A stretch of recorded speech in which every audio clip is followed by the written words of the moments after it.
Hi, are you wanting to start a yoga business, or perhaps you want to grow your existing yoga business, or perhaps have you considered adding a retail component to your yoga business? These are the things that I'll be discussing today with Carol from Seeds of Wonder. So Carol owns an online shop for yoga practitioners. She retails all kinds of eco-friendly goodies that us yogis love to use in our practice to support us, to nurture us. And she started this side business a couple of years ago. She had a very senior corporate job, and she did this on the side as a passion project, something that came to her at a yoga retreat because she loves yoga. She's not a teacher, but she practices yoga and meditation. And she came up with this idea and made it happen. And in the beginning, it was a side hustle for her, but now 2 years down the track, she's worked really hard, and now it's her main gig, and her corporate job is now her side hustle. So I'm sure that this is something that many of you will be interested to hear about, because I know I speak to a lot of yoga teachers who want to make yoga their main gig. And that is quite a process and takes some initiative, some hard work, but also knowing what to do. So the beauty about this is you'll get to hear what Carol did, what she did that worked, and what she did that did not work, and that might help you. So get a cup of tea, get comfortable. I'm just going to bring Carol in now.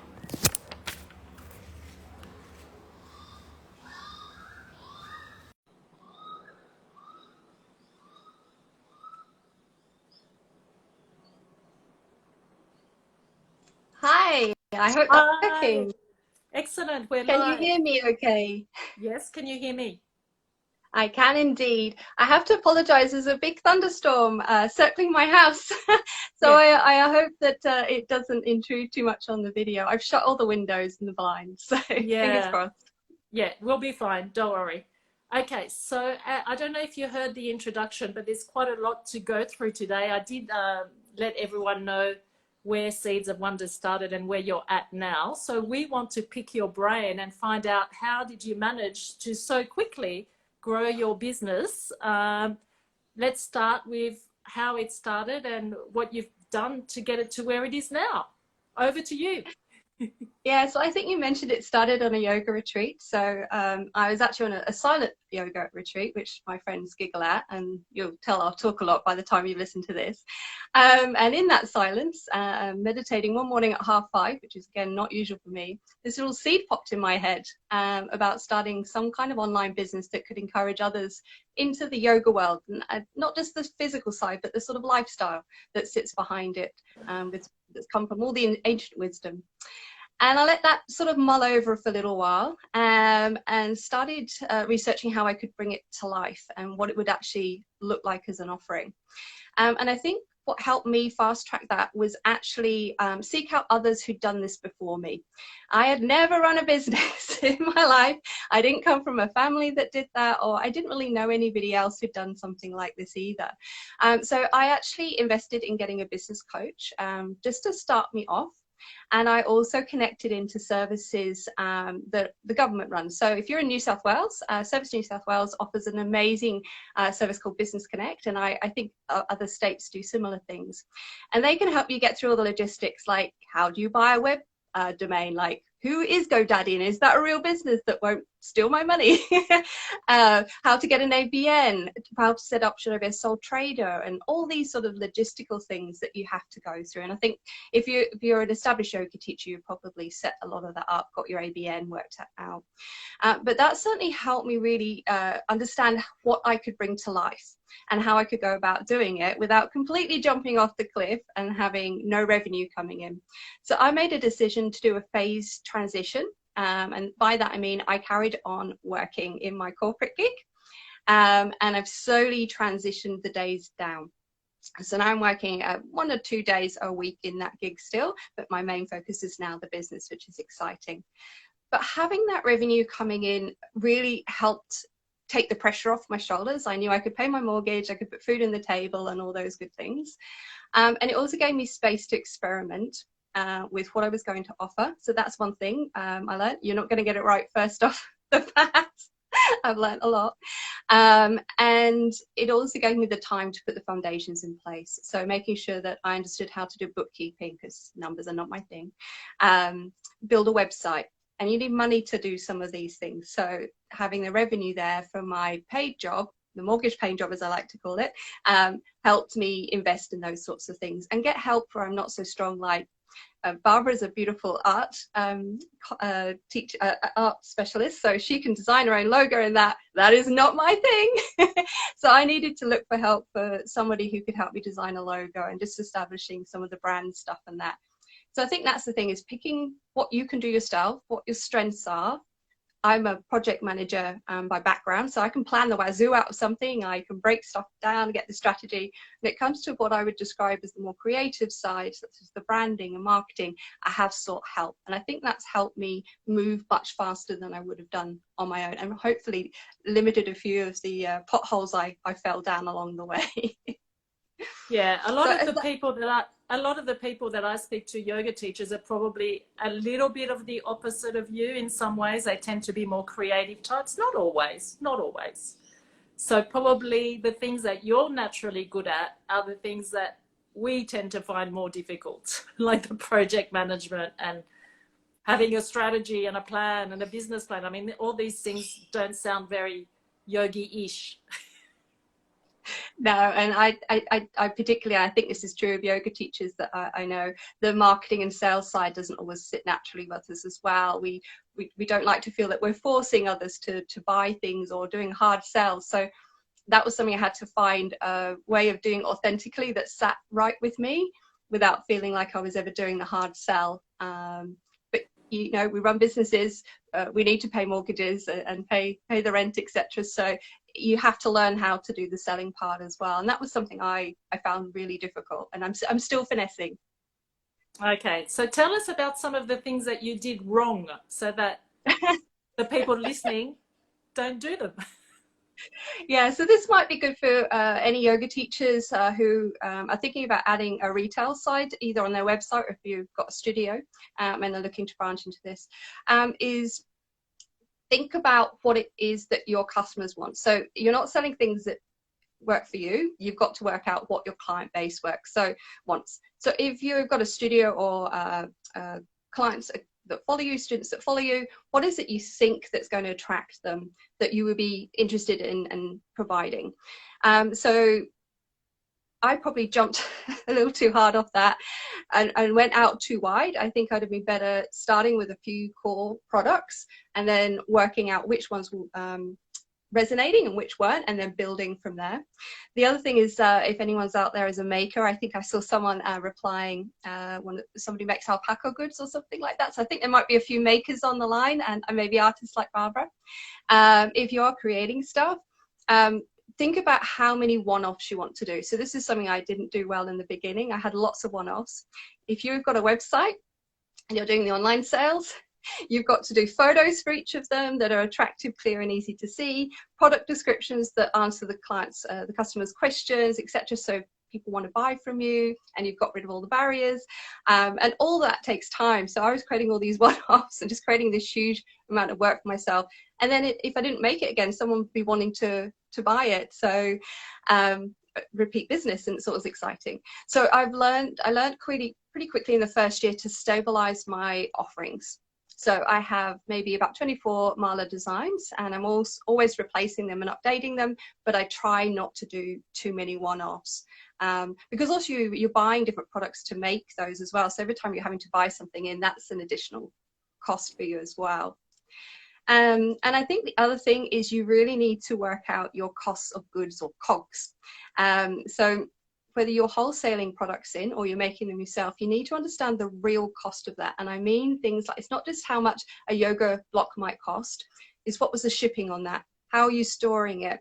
you've got to package it up and send it out. Do you need a box because it's a block? Is it too big for an envelope if they buy two, for example?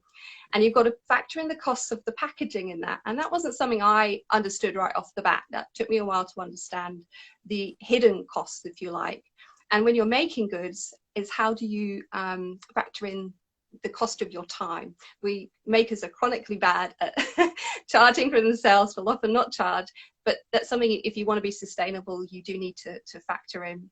And if you're going to wholesale your goods as well, if you're making them, is you need to price them at a point that someone can buy them from you as well. Another learning, because someone needs to make put up their own markup on it. So you need to cost it so you can still sell it, but wholesale it if you want to. And that was a big learning for me, the hard way. So hopefully that will save others going down some potholes that I fell down along the way. Oh, and the other one, a big one, get your financial bookkeeping in place. The ATO in Australia has amazing free resources, workshops, and get into a habit of doing it regularly. I let it go at one point. I will never do it again. It was the most painful, horrible experience because I hate figures as it is, and then having to catch up and all the bills and sales and that was horrible. Needed a lot of chocolate. So I would suggest getting into a regular rhythm of doing your financial bookkeeping as well. And I think a lot of yoga teachers would already be doing that, but it is something that I did wrong to start with and I had to get good at. Yeah, I do mine once a month. How often do you do yours?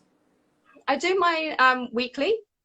Oh. I find that works for me, but I think it's finding the natural rhythm for you, and also depending on how many bills and sales receipts and how busy it is and how much you're having to record each week, that will define how often you're doing it as well. Yeah, because I don't like numbers, so I prefer to just do it once a month and then do it all in one go, and then I don't have to think about it for another month. It's gets what works for you. I think that's the thing. The other thing maybe I learned is everyone's got an opinion. There's loads of specialists out there, you know, selling your classes, etc. And it's finding out what works for you and building that into your own rhythm. I think that's another good learning. Okay, that's great. Thank you for all that. Now let's talk about growing the business. Let's say we've got all this in place, whether it's a retail or whether it's a yoga teacher, they've got their online offerings or whatever it is that they're doing. It's all ready to go, the website and all the logistics. How do we now grow the business? So I think that's marketing, number one. For me, one of my very early learnings, well, actually, sorry, not that learning. It took me 6 months, but early in the larger scale, was I needed to bite the bullet for retail and do Facebook ads, Google ads, and those sorts of things. And that involves an investment of money. So it's always a little hard when you're scaling up because money's always tight. But it is something that I didn't do early enough, and I probably wasted a lot of my first 6 months as a result. And that was a big game changer for me. Now, for me personally, I find that I can do the Facebook, Instagram type ads okay. I'm not brilliant, but you know, it's something I can manage. The Google ads just makes my head explode. I've tried so many times, and I've actually just I'm working now with someone who's an expert in that area, who helps me with my website as well. And that's just changed the game because I nearly accidentally once thought I'd spent $1,000 when I'd done something wrong in the setup. So again, it's playing to your strengths and where your sweet spots are, and then that's the part of the growth, is bringing in others to help you. And I don't necessarily mean employees, but just bringing in specialists and making connections and bringing them on board, because it's almost a false economy not investing in others to help you. And that was a learning that I had.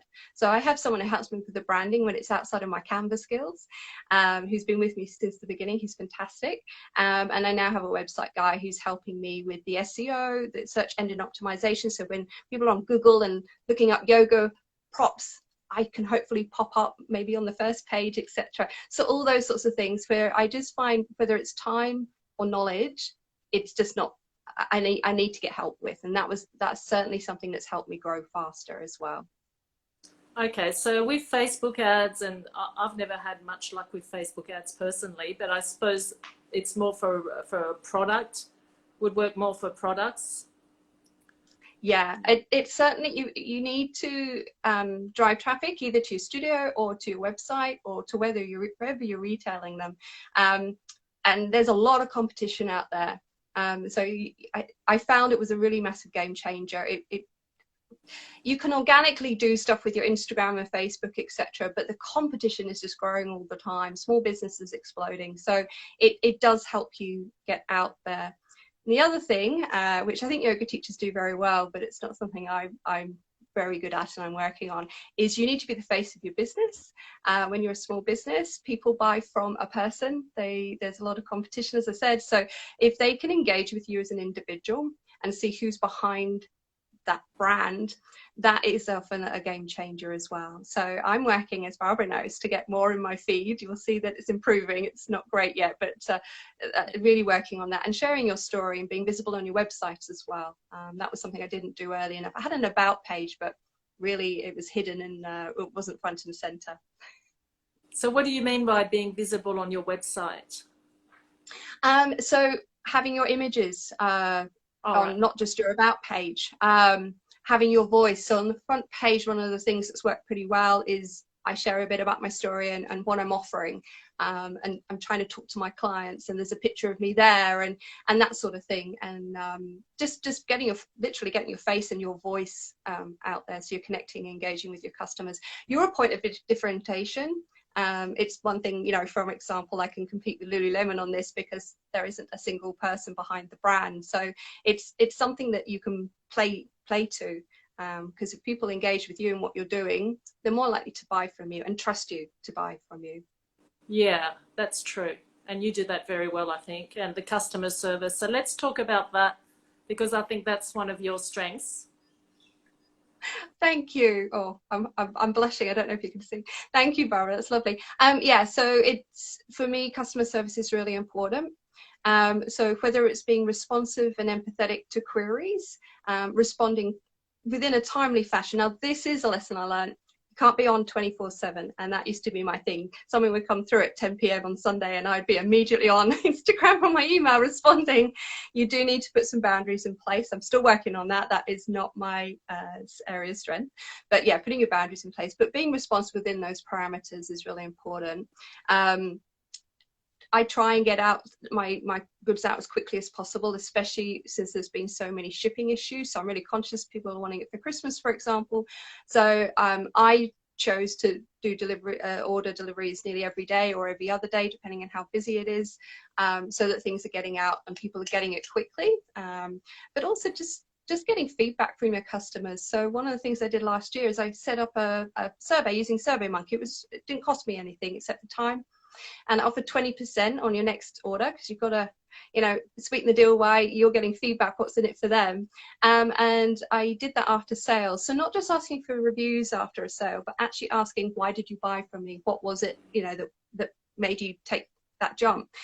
So I structured I think it was 5 questions, simple questions with scales on them, so people didn't have to think too hard and do it really quickly. And I learned so much about my customers. So that's something that's really important. You need to constantly be learning who your customer is. You have to make a guess when you start, but then you need to actually keep building on that. So going out to markets, I got to talk to customers, and they're not always who you think they are. And then I think you develop who your ideal customer is and start really talking to them, understanding what is it that you're doing for their world. Whether you're solving a problem or you're making their life better in some way. So what is it that you're doing? And I think as yoga teachers, you have to do that anyway, to differentiate yourself, but also in retail, that's really important. So yeah, that was another big learning. But customer service, even down to your packaging. So that's something I didn't get right straight away. I put packaging together, but then especially for my malas, they're not $20. They're, you know, you're investing a reasonable sum when you're buying one of my malas. So the packaging needs to reflect that. So I then designed little pouches, and then I put care cards out, because I kept getting asked, how do you look after a mala?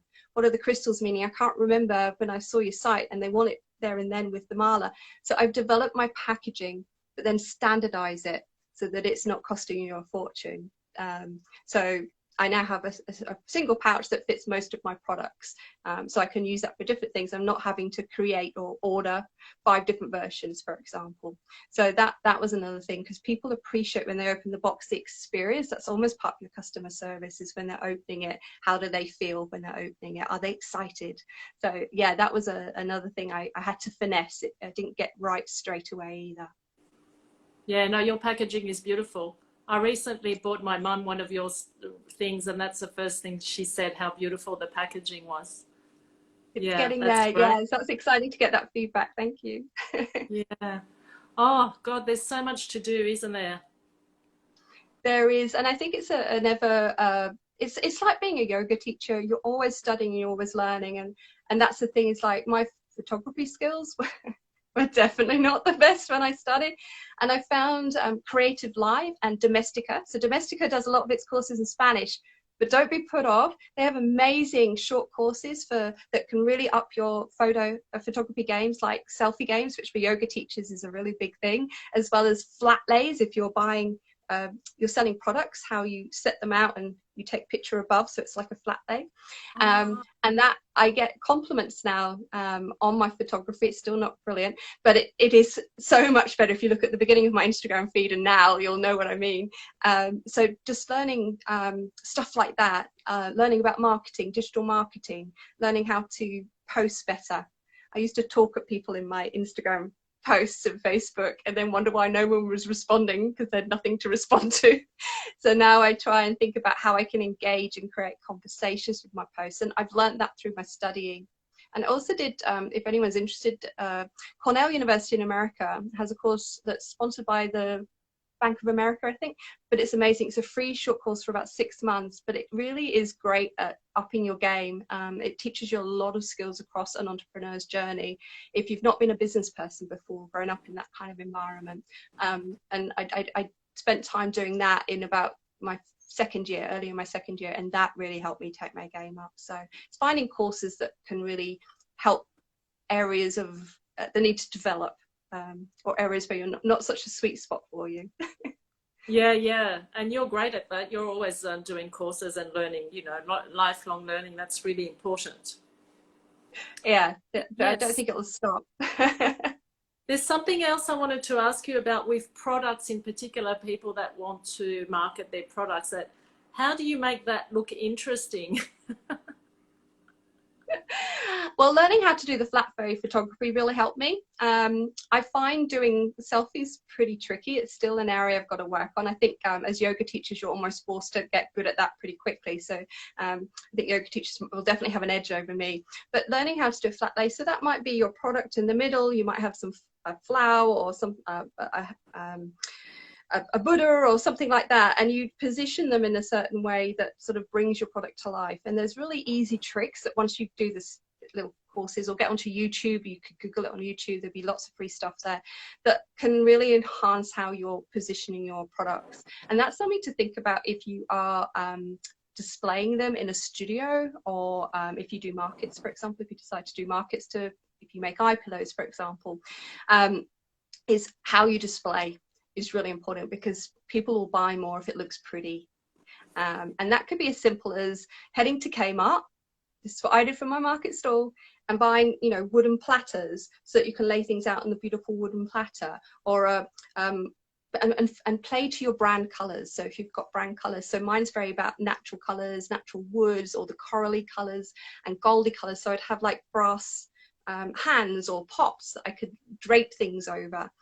So that's really important to be thinking about if you're in a studio, is how you would display stuff. If you wholesale things in, a lot of people like myself will provide that as something that you can buy from them, but that can be expensive. So places like Kmart, eBay, etc. Will give you lots of ideas that won't cost a fortune. Okay. And what about you have an online shop, but you also do markets now and then. What have you learned about that? Yeah, it's picking and choosing them. Go out knowing that the worst that can happen is you're increasing your branding. Some markets you make a lot, and other markets you're struggling to cover the fees. The fees are quite expensive.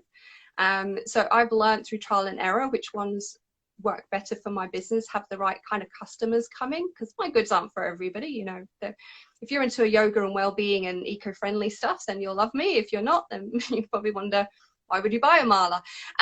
So it's finding the right markets for you. I think that's really important.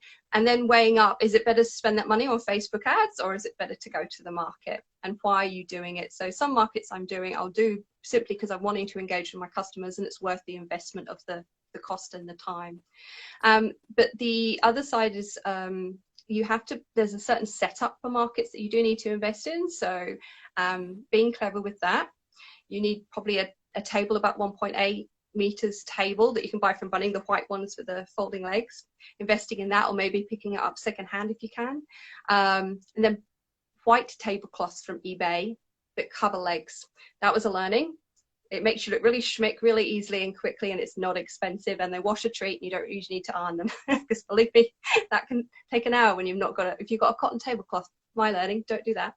And then the display, how are you going to display your goods attractively but be able to carry everything in the car? And if you do decide to do outdoor ones, you'll need a marquee usually. Don't brand it. That was my other mistake. I invested in a branded stall, it looks fantastic, but if I decide that I don't want to do markets anymore, I've got this marquee I can't sell, or I can sell the stand, but someone would have to buy a canopy to put it. So that was an expensive mistake that I won't be making again. But yeah, so you'll probably, if you're going to do outdoor markets, you're going to have to invest in a marquee or borrow one off someone. They're also pretty tiring because you're physically having to pack up your car, get there, you're on all day, so it's costing you in time, even if you're not charging for yourself, all day. They have to pack up, and then you have to unload your goods at home. And also markets have wear and tear on your products. So think about, you know, whether it's the right thing for you to be doing, because if you're taking books, eye pillows, malas, whatever, you've got to be packaging them safely, but when they're sat out and people are touching them, you are going to get wear and tear and damage, and you need to account for that too. So yeah, learned a lot in 2.5 years. Yeah, it's good for brand awareness. You kind of need to have the gift of the gab for markets as well, I find. You're right. That's the other thing I was thinking of earlier when I was preparing in my head, is you've got to get out. The number of times I go to market and I see someone stood behind the table and no one's really at the stall. You've got to be out the front and building relationships. One, you can find out so much about what your customers love and don't like, or what annoys them and that you can correct, or what they would want that you're not selling. But you're building relationships as well. Some of my most wonderful customers, they go out of the way to support me online because we've just made a connection, and they become wonderful cheerleaders. So thank you if you're listening to this at all. It is noticed and appreciated very much. So, but you've got to get out there. Yeah, it's a lot harder to sell things online than if you've made a connection with someone face to face, for sure. Yeah, very much so. Engagement's the key, because you really want repeat business. It costs less if you go into the business world. The stats show that a new customer costs a lot more for you to attract, whereas a repeat customer, it takes less of an investment. So you want to build up that repeat business, because it will take usually five visits to your website before someone might decide to buy. I don't know, I know this in myself. I'll go and have a look, I'll have a think about it, I'll go back and have a little look, think about it, or I might get it today. But I very rarely go and buy something first time when I'm online. So, and it's a frustrating truth. Yeah. Now let's finish off by talking about social media, because a lot of our people watching are social media fiends. And what has worked for you and not worked for you on social media in terms of all the different things that you can do, for example, on Instagram, the posts and the reels and the stories and what's that other thing? There's so many things. What has worked, what has not worked in terms of your yoga products? So I mentioned about engagement. So when you're posting, as yoga teachers, I think many people would know this, you don't always be selling. So it's about creating engagement in relationships. So you'll notice that in sort of the last year, my posts have started changing. I'm sharing much more about myself and inviting others to share back at me.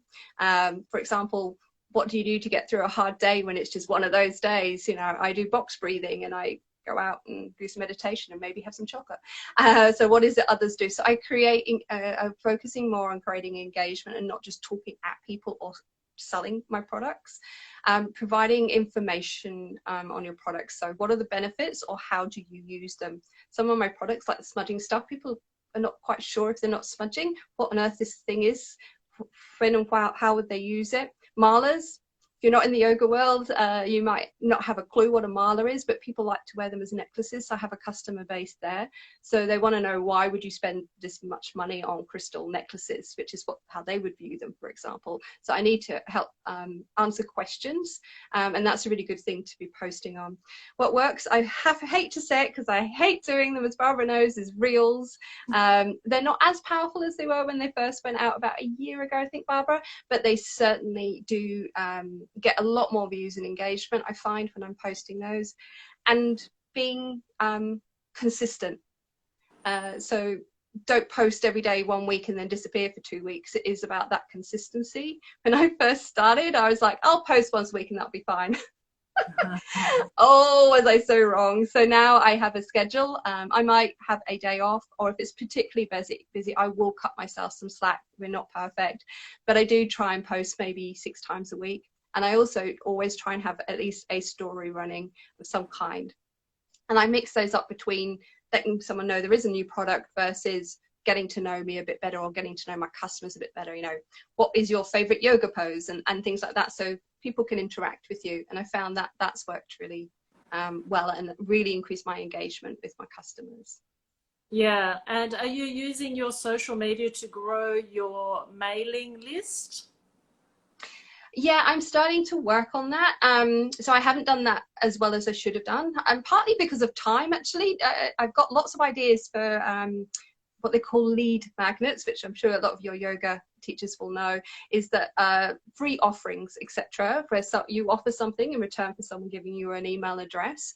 And so I've got a list that's going to be my focus next year, is really building out those free offerings that I can give people, and then building the email list. And then this is something I don't do as well as Barbara at all. Barbara's really good at this, is then connecting and engaging with your mailing list regularly and consistently. That's the thing that I tend to find slips between the cracks for me, and I need to get better at that. It also plays into, I always feel like I'm selling when I do that. So I'm always, Barbara does this really well, is it's about engaging in those mails and not always be going, there's 50% off, or I've got this new product, or come and buy this product. It's providing information, again, like I said in the posts, and make people feel that you're opening something that's valuable, because we all get so many mails in our inbox.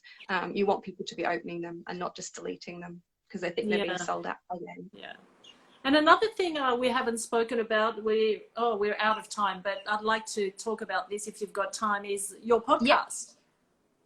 Yes. So I started a podcast, and I have a bit of a mix between me talking and inviting guests on, whether they're yoga teachers or whether they're people who are sort of specialists in well-being and creating a more balanced life and different practices. So I try and get a variety of guests on. I will be doing more of it. I did have a pause. That was, my corporate job went a bit crazy there for a while, so something had to give. So the podcast did give last year, but I have started it back up, and I will be doing more of them. So watch out for that. You can find that on the website or on Anchor. I use Anchor as my base. I think also Apple and Google and the usual places. Spotify. My husband was very impressed to find him on Spotify, but so is everybody else. But I'll take the win. And I did have one question, Barbara. Oh, I was going to say, did you find that the podcasting is a good investment of your time for your business? Can you tell? Like, how can you tell? No, I don't know that I can. I can tell from the stats who's listened. So that's definitely going up. And I think it's again playing into that marketing in a different way. So it's providing information and useful information to my customers, and building trust with them, so that they're not buying from Carol Caesar Wonder, who might disappear overnight and their money disappears. We've all bought one of those products where I bought a light box that never arrived. It was all a scam. etc. So building that trust and credibility, I think it's definitely has value there. But I think it's something that needs to be done more consistently to really get the value. And that's something I haven't been doing as well as I could be doing. Well, you know, it's all a work in progress. You're a single person when you're in this business, you know, as we grow, maybe I'll get some employers who can help me out eventually. You know, you've got to work out, you're not going to be able to do everything. And that's the other thing I learned actually that was really important to all those perfectionists and workaholics, type A personalities out there. Build in ways to look after yourself. I don't do this as well as I should. Whether it's those micro breaks, I even do breathing exercises at my desk because it's something I'm not good at taking breaks, so I've actually started building that in, going out to the garden and just sitting, whether it's just staring or doing some meditation, but walking away from the desk and the computer, and taking time away. I work from home, so I'm always on, and it's hard to walk away. So I now try at least once a week have break from the computer, from the social media, etc. I might hop on and just reply some comments and posts, but then I try to step away and spend time with my friends and my family and switch my head off, as well as having your whatever practice suits you, your yoga practice, meditation practice, karate, art, whatever is your thing, your passion, making sure that you don't lose that. Because it's really easy to let it slip if you're a type A perfectionist workaholic. I'll own it. Yeah. But Barbara, I did have one question that one of when I posted about doing this, that one of my followers posted. So I wondered if I could answer it. Is that okay? Just in Yeah, of course.